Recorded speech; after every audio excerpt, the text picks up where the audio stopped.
হঠাৎই গ্রিনল্যান্ড পরিকল্পনা থেকে পিছু হটেছেন যুক্তরাষ্ট্রের প্রেসিডেন্ট ট্রাম্প। সম্প্রতি তিনি জানিয়েছেন জোর করে ডেনমার্কের অধীনে থাকা বিশাল দ্বীপটি দখলে নেবেন না তিনি। এমনকি দ্বীপটি দখলে বাধা দেওয়া ইউরোপের দেশগুলোকে অতিরিক্ত শুল্ক আরোপের হুমকি থেকে সরে এসেছেন যুক্তরাষ্ট্রের প্রেসিডেন্ট। দেশটির ইউরোপীয় মিত্রদের সঙ্গে একটি সমঝোতার আভাস দিয়েছেন ট্রাম্প।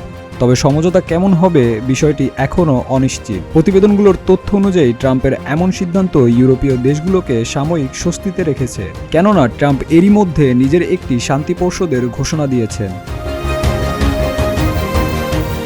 ন্যাটো মহাসচিব মার্ক রুটের সঙ্গে সম্প্রতি বৈঠক করেন ট্রাম্প। আর্কটিক অঞ্চলের পশ্চিমা মিত্ররা যাতে একটি সমঝোতায় পৌঁছায় তা উঠে আসে বৈঠকে। ট্রাম্প বলেছেন, এটি এমন একটি চুক্তি যাতে সবাই খুশি। এটি চূড়ান্ত ও দীর্ঘমেয়াদী চুক্তি। নিরাপত্তা ও খনিজ দুই ক্ষেত্রেই ভালো অবস্থানে রাখবে সবাইকে। চূড়ান্ত হলে তা যুক্তরাষ্ট্র ও ন্যাটোর দেশগুলোর জন্য চমৎকার বিষয় হবে। এর আগে বুধবার সুইজারল্যান্ডের দাভোসে ওয়ার্ল্ড ইকোনমিক ফোরামের বৈঠকে অংশ নেন ট্রাম্প।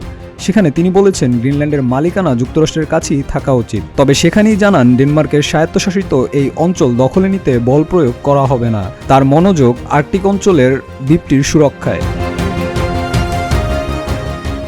ট্রাম্প ট্রুথ সোশ্যালের একটি পোস্টে লিখেছেন, গ্রিনল্যান্ড ও পুরো আর্কটিক অঞ্চল নিয়ে ভবিষ্যৎ চুক্তির কাঠামোতে পৌঁছানো সম্ভব হয়েছে। এজন্যই 1 ফেব্রুয়ারি কার্যকর হওয়ার কথা থাকা শুল্ক আরোপ করা হবে না। এ নিয়ে ডেনমার্ক জানিয়েছে বিষয়টি সামাজিক যোগাযোগ মাধ্যমে নয়, কূটনীতির মাধ্যমে সমাধান হওয়া উচিত।